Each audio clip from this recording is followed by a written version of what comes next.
Just like a month ago, the homelessness is continuing to trend upward. How Jessica Prosser, how's she doing with the whole what is it called, neighborhood services department, what homelessness, all that? Because she's kind of running the show when it comes to shelter, right? And like taking care of the homeless, helping them assimilate back into the community, getting a job. And so are you asking, like, how are we as a city, how is that response going? So I don't know that saying how is this one department. Well, so basically, like, I didn't mean to, like, put her on the spot when she's not even here, but basically, like, are the shelters, are we at capacity, but are we meeting the capacity needs? And is that running smoothly? Are people able to, are they transitioning back? Are we seeing progress on that front with the programs that we do have for the homeless, and then also does homelessness continue to go up? Also, like, the economy overall in Aurora, like, where can I get these numbers for, like, unemployment rate and, like, all these things that will, like, show us? I mean, numbers don't show us everything, but it gives us an idea as to how we're trending in terms of, growth and, like, so I think whatever. I understand the question in terms of our homeless response. Like, how effective is that? I think it kind of depends on who the person is. We definitely have some folks that have successfully gone through the kind of safe outdoor space type sites that we've set up with pallet shelters as well as with tents. Is that expanding, or is that staying the same or going down? It's not currently expanding, but we did do a pretty significant expansion. So we started it in 2021, and I think it's about doubled over 2022 using COVID funds primarily, which we obviously don't have to keep buying those shelters, and also that's great. We have sites set up with electricity and everything that we need, shower trailers, etc. So that's good to have, and those were one-time costs just to do that setup. But then the success of those programs really hinges on the fact that there are case managers and clinicians on site helping folks. And so they're getting folks all their documents taken care of, because people need to have certain IDs, birth certificates, all these things to get into the types of programming that's going to help them actually turn their life around or be off the street, whatever the situation may be for them. The help they need is often contingent on having these basic kind of identity and other documents. So the case managers help them get that, help them get into jobs. So there's been a pretty high success rate of folks in those sites getting jobs within 30 days of being there, and then getting housing within 90 days of being there. That being said, we have a lot of folks that are not making that rapid of progress, and we have a section of the pallet shelters, I think it's about 20 out of the 120, that are specifically reserved for encampment clearing, which means people have a limited stay that they can do.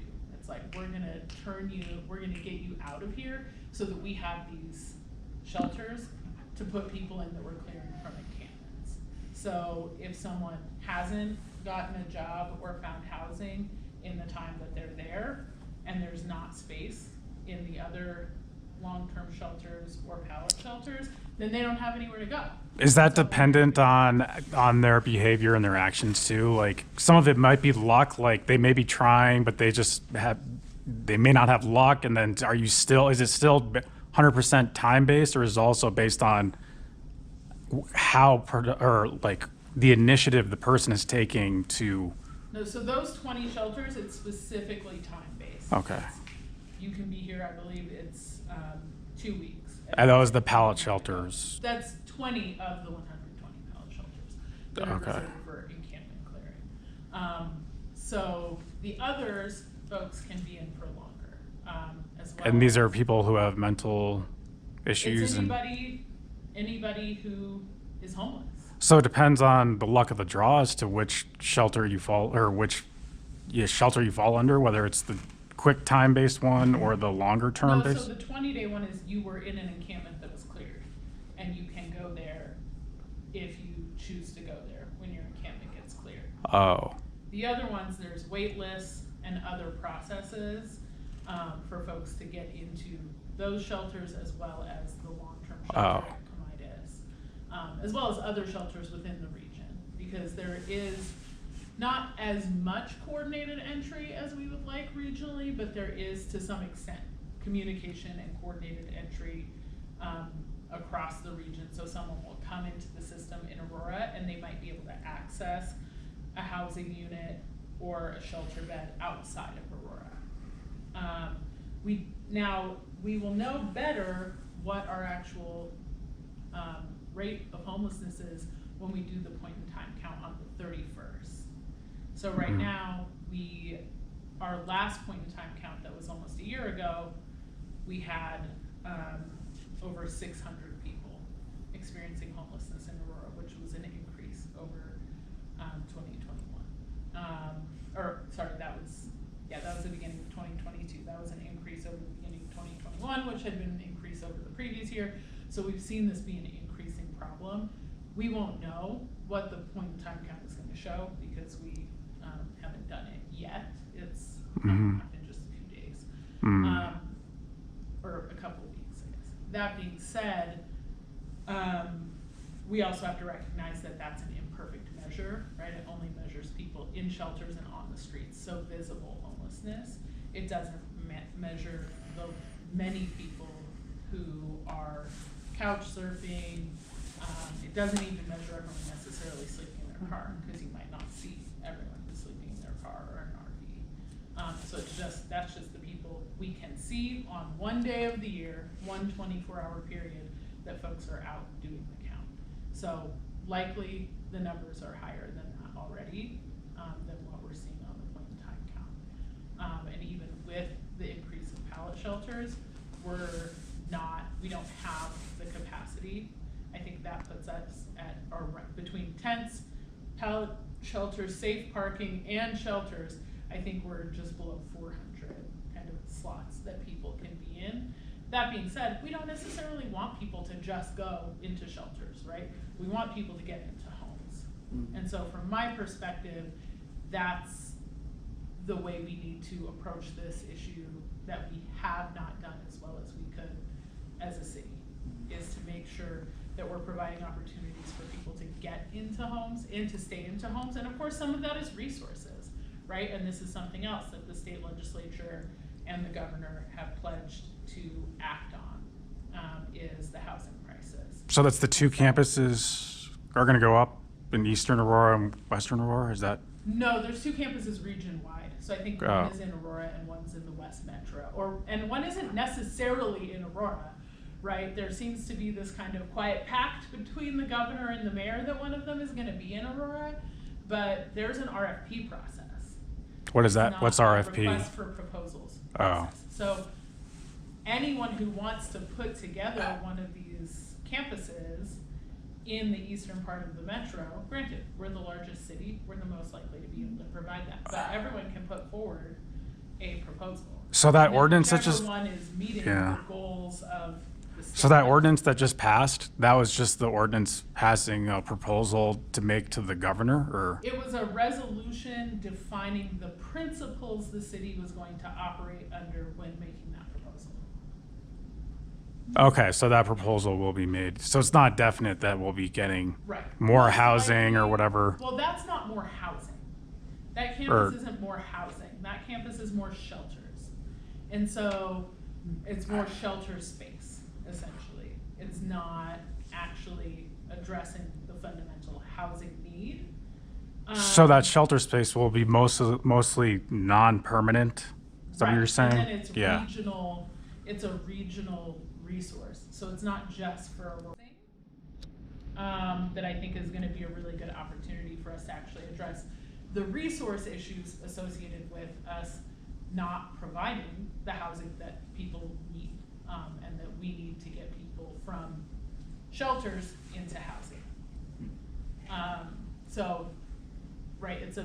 There are many pieces to the puzzle, and I think housing is a crucial one, as well as mental health. And I know that the state legislature is working on mental health and behavioral health, so mental health and addiction training resources, because I've been saying this for at least a year now, that in my conversations with folks region-wide about behavioral health, one of the biggest issues that we have is workforce, similar to with police, right? And it's not necessarily people don't want to be in those jobs, but the training is expensive. It's difficult for people to access, and it takes time through that coordinated entry system.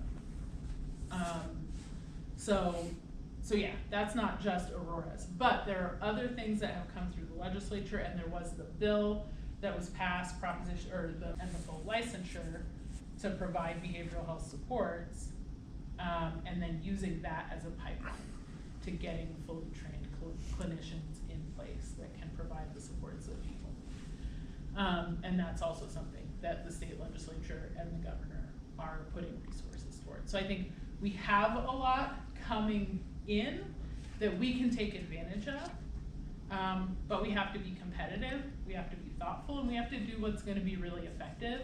And I don't think we've come to a consensus on that as a council. I had thought after our Houston trip that we were going to get there, and then we did not. But you know. So who writes the proposal? That will come from staff. So that Like will come lawyers? from the homelessness department, and we have grant writing staff. So it'll be a collaboration between those staff, and it'll be reviewed by the lawyers, of course, for the contract aspects, although it's a proposal, so not as much. Once the contract is in place, that's more. And then that proposal has to be voted on by the council, or? No. Yes. Okay. Those principles that we voted on are what's going into that Okay. proposal that's going to the state. So that, the council's piece of that proposal is done at this point. Like we gave our input. Well, okay. Resolution. This site that you're talking about that would be for everybody to come into, is this Denver, is it some of what I've heard coming in from Douglas County? And who would be responsible for the staffing and all the things you were talking about? So in the resolution that we put forward, it would specifically be staffed by nonprofits. It would not be staffed by city staff. So the city would not be responsible for the staffing. And the funding is also regional. It's not just the city. So we've had commitments from Arapahoe County tentatively, Adams County tentatively, and then the state would be committing a pretty large portion of the funding for building. And then the staffing would be, at least in principle, according to that resolution, coming from nonprofits. And so we wouldn't be funding the operations. And that was actually part of that resolution, was to say the city's not going to be paying for the staffing. Now, if we end up with a site that we don't have nonprofits paying to staff, we're going to have to figure out what we're doing about that. Not just us, that would be, again, regionally, because this is a regional resource. So it wouldn't be, well, now it's Aurora's bag to deal with. But if we're saying we're going to take the leadership and we're going to drive this model forward, then I think it is at least partly incumbent on us, if that nonprofit staffing funding doesn't come through, to then be providing that. So I think, again, we have to be thoughtful about how we're collaborating with both our nonprofit and regional government partners, and make sure that we're being collaborative and willing to compromise where we need to make sure we have something that works. So I'm going to segue to my question, because you Yes. talked about budget. Yeah. And I don't know if you know, but in Heather Gardens, our HOA fees went up 12 to 15%, which was a lot for some individuals. And part of that is a variety of things happening, obviously, in the market right now. But you talked about budget workshops that you guys are involved in right now, the councilmen and women, right? Can public go to those? And what are you eyeing? Is there anything you're eyeing that you're going to cut? Because all I keep hearing is increases, and someone has to pay the bill eventually somehow. So just in general, what are you thinking about for budget, and is there a date for budget workshops that people can attend? Yeah, so We were having our budget workshop on January 29th, and I believe we changed it to, I wanna say February 4th. I'm gonna check my calendar. Thank you. That's our, winter workshop. And so the only disclaimer I would make there is that this one is not budget focused. So the way the budget year works, we have a winter workshop where we primarily talk about kind of agenda setting and vision and kind of strategy setting for the city. And we haven't actually done that at any of the winter workshops yet since I've been on council, because we've been in COVID. So every single one except for 2020 was about COVID. So we will be doing primarily economic development strategy at that workshop, which I'm just gonna confirm is in fact on the 4th. Yes, it is. Okay. And that's at the Aurora Municipal Center, Okay. in the Aurora room. And I think that's probably, now that we're not doing everything virtually, that's where we'll likely continue to have our workshops. The spring workshop is usually partially budget. We go over what's called the spring supplemental budget package, where stuff that wasn't in the budget setting we did at the end of the previous year, that we talk through different things that we may want to add or subtract from the budget. And then we have a summer workshop, which again is kind of starting to talk about the budget for the next year, but also has other components. And then we have a fall budget workshop, and that's where we really dig into the budget. And so that's usually in October. I think this last year, for some reason, we had it at a weird point in November. Unfortunately, those are not streamed, and I don't know the answer as to why. I think that would be beneficial to the public. It would be, yeah. But members of the public are welcome to attend. And I will continue to ask if we can stream them, as I always do. So hopefully we'll be able to have those available to the public virtually. But those are the workshops. As far as increasing, we are growing as a city. Right. And so our retail tax base is growing. And our property tax base is growing. So, and that's what you would expect as your population grows. So in general, you know, the city's been relatively fiscally conservative. We have quite a bit of money in reserves. We have marijuana money that we have only dedicated to one-time uses, so it hasn't depleted every year, so that continues to build up, and we use it for particular uses.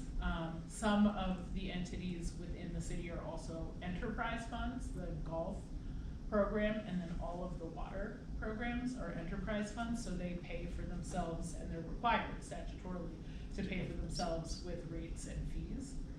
So that doesn't come out of the general fund budget. We still have to approve their budgets, but it's not coming out of the tax base. Okay. So everything else comes out of the tax base, but the tax base has actually been overperforming projections ever since COVID. Basically, we thought we were gonna have some major hard times in 2020, and we had dip in, I believe it was either March or May, I don't remember which now, a huge dip and then a huge rebound and continued growth since then, and overperforming ever since then. The factors contributing to that are we have more people staying in Aurora spending their money instead of going to work in Denver spending their money because they're working virtually. So that has actually helped our tax base. Denver has struggled with all the suburban communities not sending all their people there for work every day. And then we also had implemented the online retail tax collection. So any type, so Amazon, Wayfair, it's called marketplace facilitator. So folks that other people sell through online, we collect taxes from all of those people selling online through those platforms and through those entities. And so not every city does that. Since we collect those sales taxes, it has really been the difference between underperforming and overperforming in most months transfer them. Is that a double tax? So a Nope. tax on Amazon and then a tax on the vendor? No, so Amazon was, I mean, we charge taxes to Amazon as a company, but no, sales tax. So it's not a tax on the vendor, no, the sales tax gets charged once. Previously, Amazon, Wayfair, those entities were not charging sales tax, local sales tax. And so we said, you have to start. You've gotta figure out in your system how you're gonna charge local sales tax on anything that, is sold to a person residing in Aurora. Okay, we are already getting there. I thought we were getting out of here early. We all have such great questions. So yeah, so if someone buys something from out of state, but it comes to Aurora, we're still charging our sales tax on that. So How do you that's track really- that? So It's if the a, job of the entity doing the selling. oh, And then we collect the tax from them, so they remit those taxes to us. And it's been a huge boom. You know, in general, single-use plastics are very bad for our environment, particularly the oceans, which although we don't have them, they're a necessary part of our well-being, as people on the planet. So whatever we can do, we should do, and they're trying to do that in a stepped approach, by starting with charging, which I know for me, it has made me suddenly stop forgetting my reusable bags that I have a stockpile of already in my house. Cause I'll be like, oh no, I forgot one, I guess I'll buy another one for 99 cents. So now I'm not forgetting them because I don't wanna have to buy them every single time I go to the store. But then again, phasing out completely in 2024, and then also working toward phasing out styrofoam containers at restaurants as well, and food service establishments. That I think begins in 2024. so immigration, I know that we've had an influx of immigrants coming in recently, especially, and do the undocumented immigrants, are they calculated in the homelessness numbers? And if so, I mean, what's the estimate of the amount of homeless undocumented immigrants we have here and the amount of undocumented immigrants that aren't homeless? And then what's your take on that when we already have an issue with housing and we have more immigrants coming in? What's the policy? So the point in time count doesn't break out who's an immigrant, undocumented, et cetera. Like that doesn't get collected in the Okay. point in time count. So I don't know the answer to that question.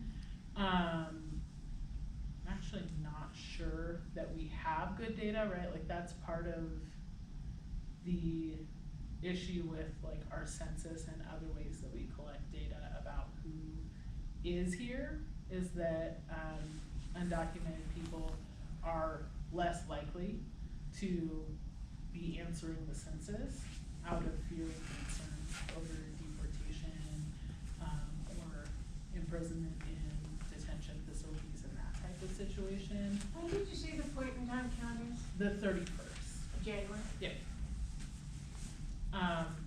And actually, if folks are interested, you can volunteer to help with that, to go out and kind of talk to people and collect their information. And I have a link for that. Who does that? There's a park department within the city of Aurora? Oh. It's a regional process through the Metro Denver Homeless Initiative. So there are kind of regional entity that that does homeless coordination and kind of works with vets on homeless issues as well. But so they do the point in time count. But yeah, so I guess I don't have a good answer to kind of those data questions because we don't have good data. But I think regardless of whether someone was already here, was born here like myself, moved here from Texas or California or Connecticut or Florida or Mexico or Guatemala or Burma or anywhere else, or sorry, Myanmar, or any other place in the world, they're all people that deserve all of the good things. That Okay, so if you're, so you're, Your policy is if they're an illegal, undocumented immigrant and they haven't committed any crimes, that they should be allowed to stay in Aurora? Yes. Okay. Definitely, that is my position on that. Okay. Yeah, so, right, I think, again, if you came here from Connecticut or you came here from El Salvador, like, I don't see a difference between whether you deserve to be here and deserve a good quality home and a good quality of life. So that's just my perspective on that issue. But that being said, we have an influx of people from all over the place coming to Colorado and to Aurora because we have a beautiful place to be that people want to live here. And so we do have to address our housing crisis. And I think that we have to be much more proactive about ensuring that the housing that is available to people is housing they can actually afford. I don't have the schedule for this year yet. That's the thing we didn't get to, was you all telling me what you want to have at future meetings. So if you want to shoot me an email about any topics that you would like, what? Or if you want to tell me right now, I'll write it down.